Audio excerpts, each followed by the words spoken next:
hoje diretamente do Almada 234, aqui na cidade do Porto, nestas belíssimas instalações, com um convidado particularmente especial. De todos aqueles que vamos ter no Bitaites de Ouro, este é garantidamente aquele que me conhece há mais tempo.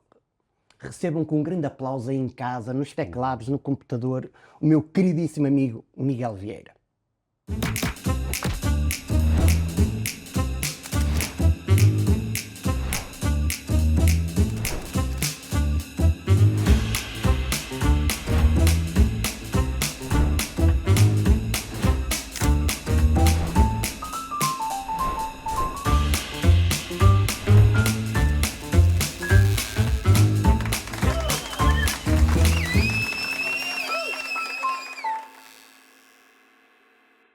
Miguel, muito obrigado, meu querido, por te juntares a mim neste podcast. Não imaginas a satisfação que eu tenho por te ter aqui comigo, porque tu, para além do meu conterrâneo, tu não só és conterrâneo, como isto é da mesma rua, literalmente. Portanto, é fabuloso, diretamente de São João do Mundo, repara, São João do Mundo, para o resto do planeta que temos à volta. O que é que São João tem assim de tão especial para tu te manteres lá até hoje? Antes de mais, muito obrigado pelo convite e é um prazer estar aqui contigo. Realmente devo ser as pessoas que mais te conheço ao longo dos tempos. Não sei se cheguei a mudar a fralda ou não. Contigo ao colo já absoluta que andei. Sim. Hoje em dia, se calhar, com o teu corpo em V todo esclarecido, já não sei se teria força. Eu É o chamado V invertido. O meu caso é o V invertido. Mas, no entanto, é um gosto estar aqui presente. São João da Madeira é uma cidade muito peculiar, é uma cidade na qual eu gosto muito. A minha sede lá, de trabalho, foi lá que eu nasci, fui criado, com medalha da cidade, medalha de chave da cidade, com comungado, Se formos essas coisas todas. Os galardões que tu tens, uma parede de 3 metros por 2 não chega. Em São João da Madeira, portanto, foi lá que tudo fui, apesar de não viver lá, viver fora, mas, no entanto, é lá que eu tenho o meu ateliê, é lá que tenho a empresa, etc. Portanto, eu vou lá quase diariamente. Isso é muito interessante, porque alguém que está na área de atuação em que tu estás, ligado à moda, o primeiro pensamento à partida seria: eu vou para um grande centro urbano, para uma grande cidade, porque tenho que me fazer à vida. Eu lembro-me quando comecei nesta vertente mais artística, diziam-me: ou vais para Lisboa ou não trabalhas. Sim, rigorosamente igual. Não é? E os concelhos já não são rigorosamente iguais na minha área também. O que é que te fez ficar no concelho mais pequeno de Portugal? Olha, primeiro porque gosto muito da cidade e porque, sobretudo, acho que temos uma qualidade de vida ótima, porque chegamos muito rapidamente às finanças, aos bancos, às farmácias, etc, muito rapidamente tudo. E depois, no fundo, também estamos ali perto de muita coisa. Hoje em dia, as pessoas acham muita confusão, tipo fazer uma viagem de comboio ou de avião, etc. Nós chegamos muito rapidamente a Lisboa, são 2 horas e chegar ao Porto também é muito fácil, portanto, para mim é muito prático viver em São João da Madeira. É uma cidade pequena, muito cozy, na qual eu gosto muito. É lá que eu pago os meus impostos, etc. Sim, etc. exatamente. E depois, porque a determinada altura também tens alguns players, alguns parceiros que se calhar também te são importantes. Tu tens o setor do calçado, eu não sei até que ponto isso também era importante, ter essa proximidade com uma industrial que te dá apoio e que te dá suporte, não é? Nós, atualmente, a Miguel Vieira tem 15 produtos diferentes. E desses 15 produtos, existem alguns que são fabricados em São João da Madeira e na qual me facilita também em termos logísticos, nomeadamente a área de calçado, a área de cintos, a área de marroquinaria, de carteiras, etc. Portanto, são tudo produtos que são fabricados em São João da Madeira, na qual me facilita também toda a evolução da marca, etc. Depois outros são fora, mas esses aí que são bastante importantes na minha marca, que facilitam realmente estar presente. O teu nome é absolutamente consensual e aquilo que mais me fascina é a descrição com que tu te apresentas e trabalhas. Porque a moda, de uma maneira geral, é-nos apresentada, eu não sei se é ou não e nem tenho conhecimento para isto, mas é-nos apresentada de forma particularmente exuberante. E tu constróis uma belíssima carreira, deixas uma pegada muito interessante no mundo da moda e particularmente da moda de Portugal para o mundo. É mais difícil, trabalhoso e exigente fazê-lo com a descrição com que tu fazes? Eu sou relativamente discreto e não sou propriamente exuberante. Posso ser exuberante nas criações, no que apresento, no que faço, nas tendências que tento provocar nas pessoas, etc. Mas eu, Miguel Vieira, pessoa, tento ser o mais discreto possível. Eu sou uma pessoa que, se vocês repararem e se analisarem o meu percurso ao longo dos tempos, eu visto sempre da mesma maneira, parece que só tenho uma roupa. Porque o meu guarda-fatos é só camisas brancas, calças. Hoje por acaso trago bege, é uma coisa. Hoje já estou muito fora mesmo.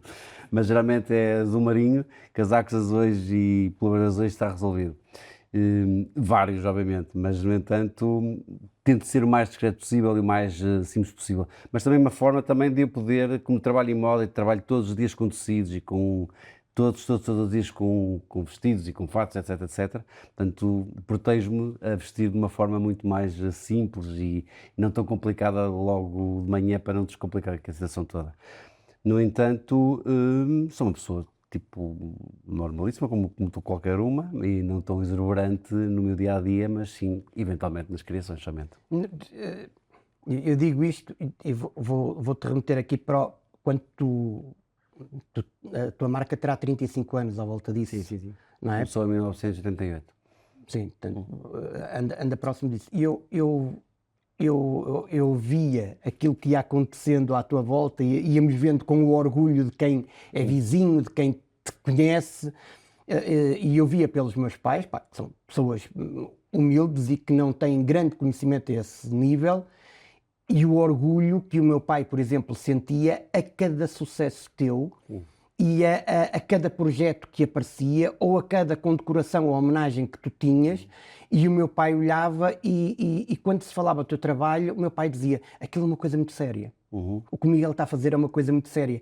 E isso é muito interessante porque numa terra pequena, e a nossa terra tem essa característica que é boa madrasta, as nossas terras em concelhos pequenos são boas madrastas, a credibilidade que tu trouxeste e a seriedade com que tu abraçaste isso sobrepôs a toda e qualquer coisa que no início pudesse surgir. E se calhar por isso é que tu hoje trabalhas pelo mundo todo com este sucesso.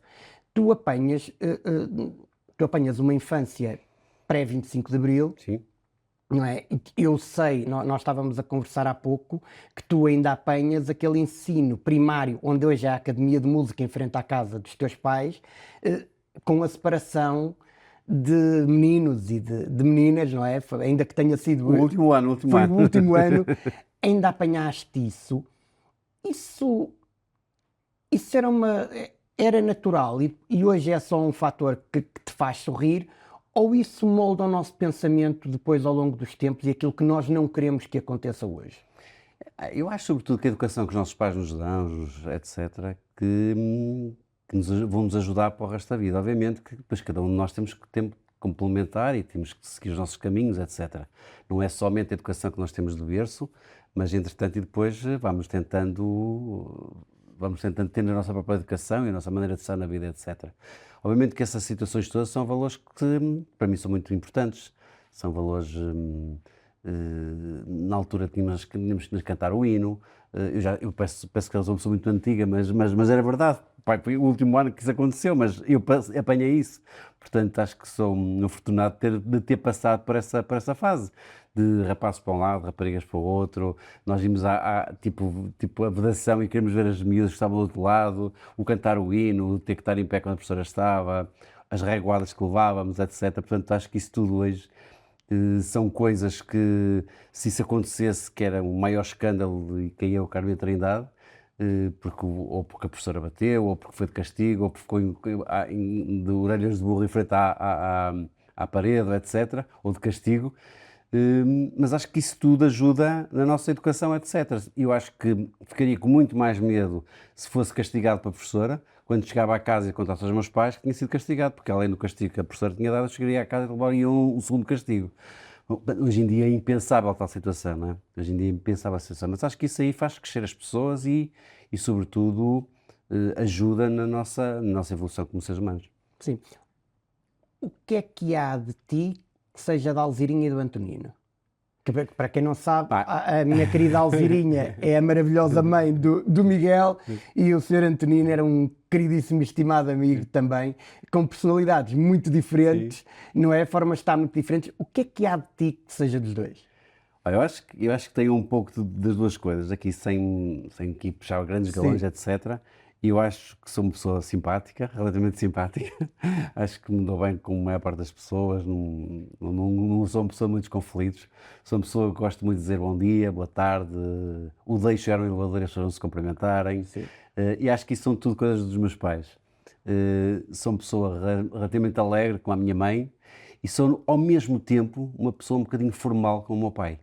E o meu pai, apesar dos meus amigos todos gostarem do meu pai, porque o meu pai preferia que os meus amigos viessem brincar para casa, para a nossa casa, do que eu saí para a casa dos outros amigos, mas o meu pai era inacreditável. O meu pai era capaz de fazer uma cabana para os meus amigos dormirem lá em casa, era capaz preparava, sei lá, várias coisas para nós, etc. Para mim, para os meus amigos, e era muito engraçado. No entanto, o meu pai era uma pessoa bastante clássica e eu não me lembro de ver o meu pai de uma t-shirt. Eu nunca vi o meu pai de t-shirt. Eu nunca vi o meu pai de t-shirt. Confere, eu sempre vi o teu pai de fato. O meu pai sempre de fato e sempre de gravata. Nunca vi o meu pai de t-shirt. Mesmo na praia, o máximo que eu vi era um polozinho assim, uma coisa muito soft, mas a maioria até havia tipo uma camisa com 1 ou 2 botões abertos, mas era camisa de manga curta, de tecido, não propriamente t-shirt. Portanto, eu acho que apanhei um pouco de cada um, e a parte divertida, a parte clássica, a parte afável, o fazer bem aos outros, o ser simpático aos outros, o respeitar as outras pessoas. Acho que isso foram princípios que eu aprendi dos meus pais. Eu tenho... E depois construí, obviamente. Tenho várias memórias do teu pai e confere, ele era absolutamente simpático comigo, brincalhão, fazia uma série... E depois eu lembro-me o teu pai era bancário e, portanto, eu fui abrir uma conta jovem ao Banco Português do Atlântico e a partir do momento que eu entro, ele trata-me por você, por Sr. Pedro, com a maior formalidade. Eu com 13 anos e ele sente, Sr. Pedro, vamos aqui abrir uma conta ao Sr. Pedro, com certeza, pode assinar aqui. Eu achei que era a pessoa mais importante do banco, mas estava-me a fazer confusão. Afinal de contas era o Antonino, não é? Sim. E eu tenho histórias muito engraçadas com o meu pai. Havia uma história que eu não gostava nada, porque os alarmes estavam ligados à minha casa. Então era uma coisa que me irritava muito. Tipo, às 2 da manhã ou 3 da manhã, tocava o alarme, vinha a GNR ou a polícia na altura e tinha que ir ao banco para ver na caixa forte como é que era, como é que não era. Portanto, aquilo sistematicamente estava sempre a acontecer. Mas era uma situação que ele tinha, que ele era responsável por essa área, não sei explicar muito bem. Sim. Mas aquilo sei que estava ligado à minha casa e que era uma coisa que me irritava um bocado, era essa parte de tudo. Mas depois achava muita graça também ter com o meu pai ao banco e dar-me de banqueiro e estar-me sentado e ver notas e ver tudo, achava uma certa graça. E ele deixava-me fazer isso e também ele também me tratava quase como o senhor, independente de ser filho, ele brincava comigo, tratava-me o senhor, porque eu estava a ter uma posição ótima, estava sentado no balcão, na secretária, etc., a brincar comigo. E o meu pai nesse aspecto era uma pessoa incrível nesse sentido, era uma pessoa divertida. Hoje parece que há aqui um certo pudor em envolver as crianças e os jovens naquilo que são as atividades profissionais dos adultos. E eu acho isso uma verdadeira estupidez. Sim. Eu lembro-me de, com 4 ou 5 anos, ir com o meu avô para a farmácia, ficar a dormir na farmácia e ao domingo, de manhã, que ele fazia a ronda pelos enfermos para dar injeções, na altura as seringas eram de vidro, com uns estojos metálicos, e levava-se o álcool e tinha que se acender e tinha que se esterilizar dessa forma, e o meu avô ia ensinar-me a fazer isso para o ajudar. E eu sentia-me a pessoa mais importante do mundo por estar... Os nossos pais são os nossos primeiros heróis e os nossos avós, e portanto eu achei fascinante poder acompanhar o meu avô e o meu pai fazer esse conjunto de coisas. E isso que o teu pai fazia contigo naturalmente, se calhar era uma coisa que também era importante para ti. Sim. Era muito, muito interessante, muito interessante. Do teu avô recordo-me perfeitamente, tive várias injeções que ele me deu. Coitado. Mas ele era amoroso comigo. Está bem, mas o meu avô estava bom para dar injeções a cavalos. E sobretudo das pessoas que melhor sabia dar injeções era o teu pai, indiscutivelmente. Porque o teu pai tinha uma técnica qualquer que eu não sei explicar muito bem. Eu acho que ele fazia assim primeiro fazia conta que espetava a agulha, mas não espetava. Eu fazia assim, a pessoa quando achava que estava a espetar a agulha, quando ele ia espetar, mas não sentia nada. Então eu ia sempre para o Zamanel me tirar, que eu tratava o teu pai para o Zamanel me tirar, dar as injeções, e era sempre só aquela pessoa que me podia dar as injeções. Tu foste um belíssimo exemplo a determinada altura da vida para o meu pai. Não só pelo ponto de vista profissional e pelo carinho imenso que ele tinha por ti, mas porque tu lidaste durante muito tempo e lidas com desafios que se prendem com a tua saúde e, portanto, o que ele mais adorava em ti é que não era o facto de tu estares com uma doença, é como é que tu estavas a lidar com isso e o que é que fazias, porque a vida continua. Sim. E tu estás a fazer o teu percurso. Sim, sim. E quando o meu pai descobre em 3 ou 4 meses que tinha um tumor metastizado das costelas até ao joelho, em todo o lado, e ele tem aquele primeiro choque. Passado para aí 3 ou 4 dias, eu estou a vir do IPO, eu vou ao IPO e encontro-te. Estavas lá a fazer uma ação qualquer, nem sequer tinha a ver com nenhum tipo de tratamento, foste lá porque tu vais muitas vezes ao IPO, e ele vinha embora e disse assim, vou fazer como o Miguel. Eu vou fazer como o Miguel. Porque eu vou ter que fazer a minha parte. E, portanto, a partir de hoje eu vou fazer a minha parte. Os médicos estão a fazer a deles. Eu estava aqui porque vejo muita gente a ir à farmácia e a estar doente e estava-me a infectar por isso. Eu vou fazer como o Miguel. E o meu pai fazia a parte dele. A determinada altura estava a fazer isso. E, portanto, isso foi um exemplo maravilhoso do profundo respeito que ele já tinha, mas também o papel que nós temos às vezes enquanto figuras, e no teu caso como uma figura de grande exposição mediática como a que tu tens, esse papel pode não curar, mas contribui muito para o bem-estar da pessoa e para que ela faça aquilo que tem que ser feito. Sabes, Pedro, eu acho que as pessoas que são ocupadas por natureza arranjam sempre tempo para fazer mais alguma coisa. Quem não é muito ocupado nunca tem tempo para fazer nada. Sim. Eu infelizmente, quando chego na minha empresa e preciso de fazer alguma coisa, vou pedir sempre às pessoas mais ocupadas da minha empresa para fazer, porque eu sei que eles vão fazer. As pessoas menos ocupadas eu não vou pedir favor nenhum. Portanto, uma coisa que tentei fazer ao longo da vida, e estamos a falar de um podcast que será visto por pessoas, mas eu geralmente nunca toco muito neste assunto, mas vou abrir um bocadinho agora o jogo. Uma coisa que eu tento fazer é dar um acompanhamento a pessoas, nomeadamente nesses locais. No Hospital São João, no Hospital IPO, por aí adiante. E o que eu tento fazer sempre é dar um bocado o testemunho da minha vida, do que eu passei. E que num testemunho que é um testemunho muito complicado, porque foi um testemunho que me deram 15 dias de vida e já passaram 20 anos. Estou aqui, porreiro, perna alçada, e estou aqui a falar com vocês, não é? Portanto, eu acho que é um bom testemunho, e sempre que eu posso fazer isso, eu faço isso. Faço muito com as crianças, com a parte infantil, mas sempre que eu posso brincar um bocado com as pessoas os pacientes que estão a passar por fases mais complicadas, eu faço. E o teu pai foi uma delas também. Mas foi teu pai, não, eu tenho um carinho muito especial pelo teu pai, tu sabes disso, mas não é questão, foi teu pai, porque é o teu pai como o Manel, com o António, o Joaquim, não tenho a José. menor dúvida. Não tem problema nenhum. E eu faço sempre muito isso, porque a mim, eu sinto-me feliz, sinto-me, passo pleonasmo, sinto-me contente, e acho que consigo também pôr as pessoas mais felizes e mais contentes, e tento explicar a eles o meu caso, como foi um caso muito grave, se calhar, mas há casos muito mais graves, obviamente, não é? Mas foi muito complicado, porque, vou falar aqui uma coisa muito rápida, eu paro já aqui com a conversa, não queria tocar muito nesse assunto. Eu fazia 16 horas de quimioterapia por dia, portanto eu entrava ao domingo, fazia 16 horas, domingo, até domingo, portanto sempre ligado a uma máquina que não podia sair, não podia andar 1 metro, etc. E quando as pessoas fazem, por exemplo, um tratamento de quimioterapia de 1 hora ou 2 horas, que é equivalente às 16 horas, porque cada doença tem a sua quimioterapia específica, né? E o seu tratamento específico, mas basta só a pessoa fazer 1 hora e eu fazer 16, é igual, atenção, mas 16, que os 16 a pessoa bloqueia mais e sente que a 1 hora delas a doença é inferior, que não é assim tão grave. Sim. Então quando eu falo das 16, acho que já estou logo a ajudar de imediato as pessoas, estás a perceber? E as pessoas ficam com muito menos medo, mais escala esperança. E perspectiva, não é? E atenção que 1 hora de quimioterapia, se calhar é uma quimioterapia mais forte que as 16 que eu fazia. Não sei, estou a inventar, mas psicologicamente, claro. Percebes? Isto é uma coisa que mexe um bocado. Então eu acho que entre aspas, consigo curar um bocadinho mais as pessoas. Não sou nada obviamente. de medicinas alternativas, não sou nada disso, atenção, mas acho que consigo curar mais e brincar um bocado mais com as coisas, etc. Não tenho a menor dúvida. Com esse tipo de brincadeiras. Então eu tento fazer isso de uma forma que Natural. me dá muito gozo e porque acho que tem esse papel, que tem o meu papel, um dos meus papéis na Terra é esse. Acho que isso para mim é muito importante.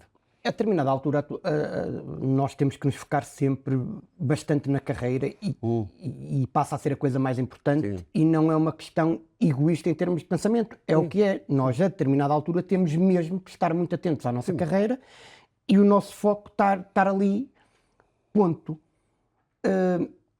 Nos últimos anos tens colocado isso em perspectiva, ou seja, tu tens um negócio estável, um grande, uma empresa muito importante, mas ainda é só negócio empresa, moda, ou já te permites libertar mais e desfrutar mais Sim, eu acho que a pessoa ao longo dos tempos vai, e com a idade, obviamente que vai tentando desacelerar um bocado. No entanto, eu sou acelerado por natureza, Sim. sem qualquer tipo de aditivos, mas sou acelerado por natureza, porque sou contra também esses aditivos, etc. Mas sou muito mas, no entanto, tento desacelerar um bocadinho e tento, se calhar, concentrar-me e ver as coisas de uma perspectiva diferente e tentar tirar o sumo de uma forma diferente às coisas. Obviamente que tem que se trabalhar muito, muito, muito, muito. É uma área que... A minha área é uma área muito, muito, muito desgastante, porque tu 6 meses estás a estar constantemente a criar e a fazer coisas novas. E é uma área muito interessante, porque as pessoas muitas vezes dizem mas é giro e não sei o quê. Interessante e desinteressante, perdão. Porque é muito giro, porque vais ver umas miúdas giras, vais ver os miúdos giros, vais ver... tudo é giro. Mas esse tudo giro é muito bonito quando é 1, 2, 3 vezes. Porque depois, quando tens que fazer 6 em 6 meses e tens que fazer aquilo... Eu vou dar um exemplo. Eu faço um desfile em Milão e eu tenho que ver 3.000 pessoas. E quando tens que ver 3.000 manequins, é muito giro a primeira vez. A segunda também, vá que não vá, mas a terceira já não há muita paciência. Então tu metes equipas a ver e só vês os 800, porque chega uma altura que já é tomate, já não aguentas muito. Portanto, eu acho que vais desacelerando, obviamente, nunca abdicando e nunca deixando de ser profissional e mantendo sempre os timings corretos e tudo sempre correto, mas se calhar vai vendo as coisas de uma perspectiva diferente e captando as coisas de uma forma diferente. Não sei, penso que é assim. O que é que te diverte hoje em dia? Olha, a minha área específica diverte-me muito e no dia que não me divertir, eu acho que irei passar o meu legado para outras pessoas, irei passar na minha área. Eu tentei-me sempre identificar com marcas de luxo e marcas que todos nós conhecemos, e isso passa publicidade, mas marcas internacionais, tipo Gucci, Pradas, Louis Vuitton, etc, etc. Portanto, na minha área, independentemente da maior parte desses meus colegas já terem todos falecidos, as marcas continuam. Portanto, eu no dia que não estarei cá, a marca irá continuar a priori, não é? Portanto, será alguém que irá ficar um diretor criativo, irá ficar alguém, portanto a marca continuará. Portanto, daí que eu tenho que ter sempre, até o resto da minha vida, sempre atenção muito à marca, aquilo, e não ter deslizes, nem ter grandes problemas com a marca. Mas, no entanto, eu divirto-me muito com aquilo que faço, porque eu gosto mesmo muito daquilo que faço. Eu acho que tenho que dar graças a Deus porque eu encontrei realmente a profissão que gosto. Eu gosto mesmo daquilo que faço. Dá muito gozo, dá muito prazer, dá muito... E todos os dias fazes uma coisa diferente, portanto, tem que agir, etc. Sim. Eu gosto muito. Agora, gosto muito porque me foquei naquilo e me profissionalizei daquilo, porque se não tivesse profissionalizado... Também gostava muito de carros. Se tivesse todos os dias treinado a conduzir... em alta velocidade, este eventualmente seria um piloto conhecido ou um piloto, não é conhecido, reconhecido. Eu acho que depois de nós escolhermos a nossa profissão, se nós nos formos aperfeiçoando dia após dia, vamos tornando-nos mais profissionais, penso eu. Acho que é assim. Sim, e agrada muito esta ideia e que não é nada egoísta e, portanto, isto mais uma vez diz um bocadinho de ti, que é tu disponibilizaste a criar algo que fosse maior do que tu e que, portanto, a determinada altura, quando tiver que ser, aquilo que tu estás a criar há de continuar a seguir o seu caminho, independentemente de tu estares cá ou não estar. ou não. E isso é fantástico. Eu, quando quis criar um festival de comédia, e tenho felizmente o festival mais abrangente e mais completo de comédia do país, teve sempre na minha missão criar algo que fosse supra Pedro Neves. Aquilo não é o Festival de Pedro Neves, aquilo é o Festival da cidade. Sim. E por isso é que transformei aquilo numa associação que é para, independentemente do que possa vir a acontecer, aquilo há de continuar o seu caminho. Provavelmente com umas guidelines que estão definidas, com um estilo, com uma forma, com uma metodologia de trabalho que nós temos e que tu tens, se calhar com o grau de exigência que tu sempre colocaste e de respeito que sempre tiveste com a tua marca, e eu acho isso muito interessante. Sabes, Pedro, uma coisa muito importante na minha área que é o seguinte: um designer de moda não é propriamente não só tem somente roupa e sapatos e, sei lá, e chapéus, etc. Né? O designer de moda tem muitas coisas, né? Pode ter hotéis, pode ter vinhos, pode ter champanhes, pode ter sei lá, Joias, decoração, joias, óculos. É uma questão de olhar para aqui se faz. Sei lá, pode ter carros, pode ter, sei lá, pode ter muita coisa. Né? Um designer de moda pode ter muita coisa. E se vocês repararem, nomeadamente em nomes grandes, como vou falar de um clássico que é tipo um Giorgio Armani, por exemplo, tem chocolates, tem hotéis, tem livros, tem uma panóplia de flores, tem mil e uma coisa, né? Portanto, o que significa que cada designer de moda, um designer de moda geralmente tem que registar a marca em N classes, ou seja, porque eu não sei amanhã se alguém vai-me registrar a marca em chocolates, ou vou inventar agora preservativos, ou o que é que seja. Portanto, eu tenho que ter as marcas registadas. Portanto, o registar, eu não posso terminar com a minha marca do dia para a noite, porque estamos a falar de muito dinheiro investido nesta situação toda, tens que registrar no mundo inteiro, as classes todas e mil e uma coisas. Eu não sei se amanhã vou ter um carro, intelectual ou é uma fortuna. vou ter um hotel, ou o que é que seja. Não posso, uma caneta, ou o que é que seja. Pronto, não é? Portanto, tens que registrar as classes todas para aí dentro. Não posso do dia para a noite, vou desligar e acabou. Não é assim. Portanto, isto é uma coisa que tem que perpetuar. Sim, tu no início da conversa passou por aí de forma ligeira, mas tu de facto, o país de certa forma já foi reconhecendo isso, que já recebeste comendas, já recebeste globos de ouro, uma série de homenagens, creio que recebeste a medalha de ouro, a chave de ouro da cidade. Que importância é que isso tem para ti? Olha, tem importância para mim e tem importância para mim e tem importância para a minha equipa, obviamente. E a minha equipa não é só propriamente os meus assistentes diretos. Atualmente a Miguel Vieira trabalham não diretamente, mas indiretamente, mais de 1500 pessoas. Sim. Portanto, estamos a falar de uma coisa bastante grande.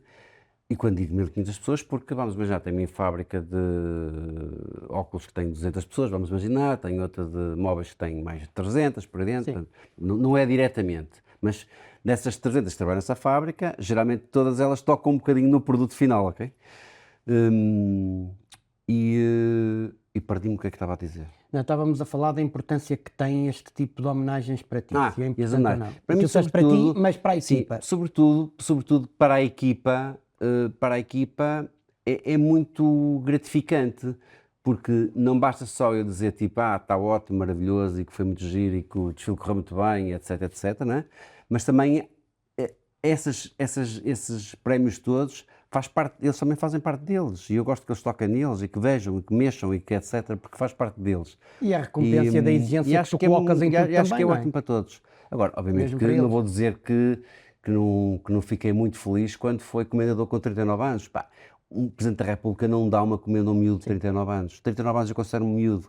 Eu ainda há dias via os cantores com quase 70 anos agora receberam uma ordem do Infante Henrique. E são 70 e tal anos. E dos 39 até aos 70 podia fazer muita asneira, não é? E felizmente nunca fiz, até o momento não fiz nenhuma asneira para me ser retirada essa comenda. Também é uma responsabilidade que eu acho que tenho socialmente e portar-me relativamente bem no sentido de não me ser retirada, essas coisas todas, mas com 39 anos acho que é miúdo uma pessoa quando recebe uma coisa desse género. Sim. O que é bom de trabalhares com a Susana e o que é que não é nada bom porque trabalhas com a Susana? Porque é família e, portanto, estes negócios, estas coisas, quando metem família, têm sempre aqui um grande grau de que a coisa pode não correr bem e infeta depois uma área fundamental da nossa vida que é da família. Portanto, há de haver coisas que são extraordinárias porque tu trabalhas com a Susana, que é a tua irmã, e coisas que não são nada fixe trabalhar com a Susana. Parece assim. Eu não conseguia trabalhar sim. com a minha irmã, portanto, Não. eu não, de todo, portanto. Não, eu e a minha irmã, nós fazemos diferença de 4 anos, mas nós quase parecemos gêmeos. Ou seja, muitas vezes basta só olhar para ela e olhar para mim que nós conseguimos entender logo de imediato. E eu não me vejo a trabalhar com outras pessoas como sócio, eu tenho outras áreas, etc.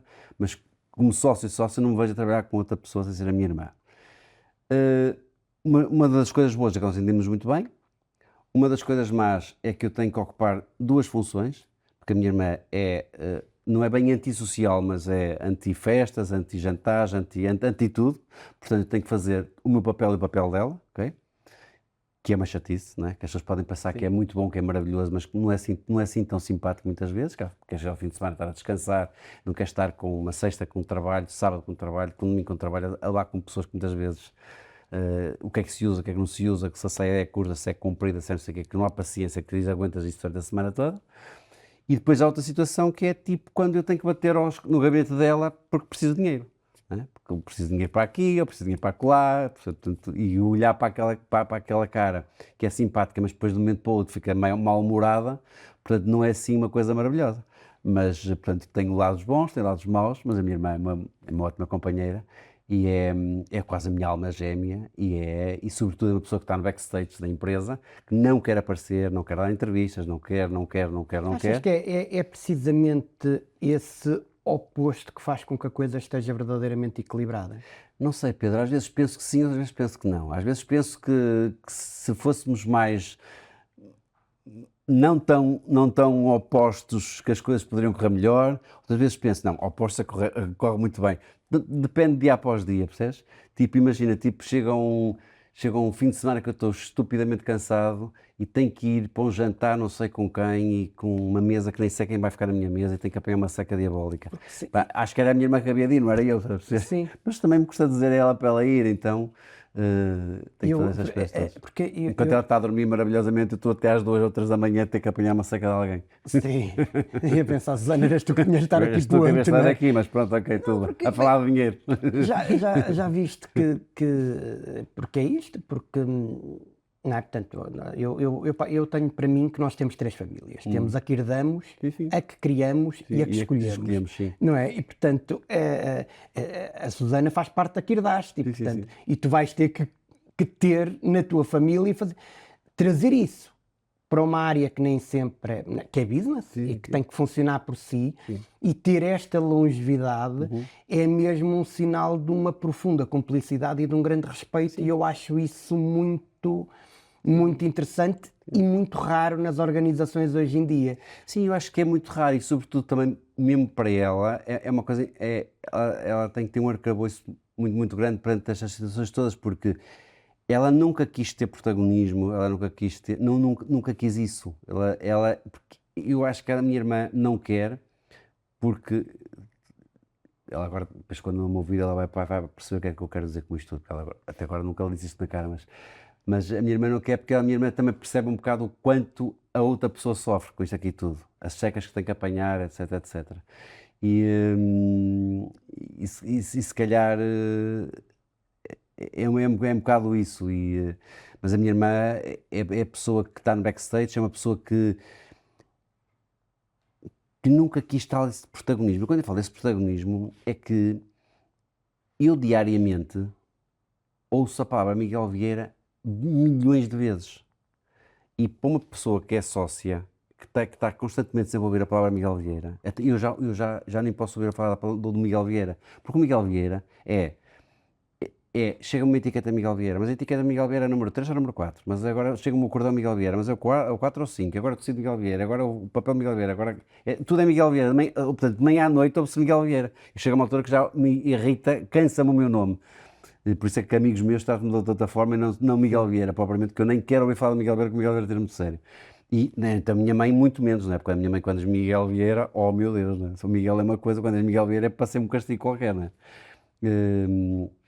Mas a minha irmã ouve isto sistematicamente, portanto, e é uma pessoa que que gere muito bem esta situação toda e que funciona muito bem com isto aqui tudo e não tem problema nenhum de sentir um bocado, tipo, estar no backstage, etc. Não é? Eu Não, acho para ela não é. isso Que eu acho de louvar. espetacular e de uma grande generosidade, não é? Porque noutros contextos poderia aparecer alguém que dissesse está tudo bem e isto também é nosso e, portanto, e eu acho isso espetacular e é fabuloso que funcione dessa maneira.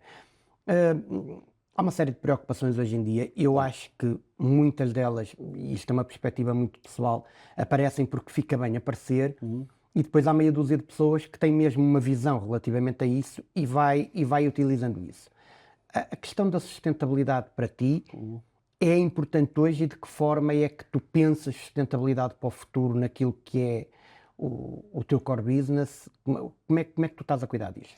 Olha, antes de falar muito de sustentabilidade, eu fiz parte, fui convidado pelo governo, um governo já dá muito tempo, no sentido de fazer parte do programa na área especificamente da moda, para poder dar dicas sobre a sustentabilidade para o governo, para eles fazerem um programa eleitoral. Para mim, obviamente, que é muito importante e na minha área específica também é muito importante. Eu sou sempre muito fiel aos meus princípios em termos de matérias-primas. Eu prefiro que a pessoa compre um bom pullover e as pessoas podem achar isto um riquismo, podem achar isto um luxo, peço desculpa, as pessoas pensem o que quiserem. Sim.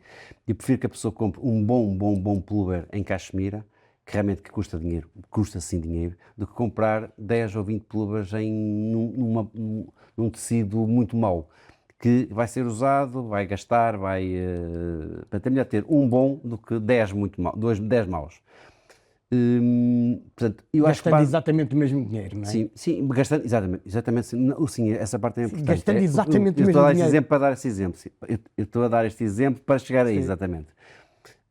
Portanto, e basicamente a minha área, nomeadamente na sustentabilidade, que eu penso em sustentabilidade, teríamos aqui horas a falar sobre essa situação, horas e horas e horas e horas, mas passa um bocado por aí, percebes? Passa um bocado por a pessoa poder ter antes uma coisa muito boa do que ter 1000 coisas más e esse consumismo louco completamente que existe, tira-me um pouco do sério e essa massificação tira-me de sério. Há uma coisa que me faz muita impressão e passa a publicidade, vou ter que falar desses dois nomes. Diariamente, da China, só não sei se vou pronunciar bem as marcas, a Shine e a Temu, acho que é assim que se diz, Shine e a Temu, diariamente saem 80 Boeings, sendo que se compra coisinhas deste tamanho, uma lâmpadazinha, um bibelozinho, uma tacinha, uma chavenazinha, uma coisa deste tamanho, 80 Boeings carregados com mercadoria para os Estados Unidos e para a Europa. 80 Boeings. 80 Boeings, estamos a falar de uma poluição brutal completamente. Estamos a falar de não transportar passageiros, mas sim de transportar mercadoria, e estamos a falar de coisas sem nexo, que é mesmo desperdício. Sim, que 95% daquilo que é comprado nessas plataformas não são de necessidade. Sim, zero necessidade. E eu acho que isso é um stop que nós todos temos que fazer. A geração mais nova já estão se calhar estão mais formatadas já para isto, para a parte de sustentabilidade, etc., do que propriamente as pessoas da minha idade. No entanto, acho que nós temos que pensar muito bem nessa área especificamente e temos que dar muita atenção a toda esta situação. Tu és filho de um duriense, portanto, o teu pai era de Baião. Sim. E, portanto, que importância é que o Douro tem para ti? Sem interpretar em riquismo, nem o que é que seja, etc. Eu tenho, felizmente, o meu pai ensinou uma coisa que era muito importante, que era não comprar uma casa no Algarve, porque senão, se fôssemos para o Algarve, tivesse uma casa no Algarve, tinhas que ir todos os verões para o Algarve, deixavas conhecer o mundo, ponto 1.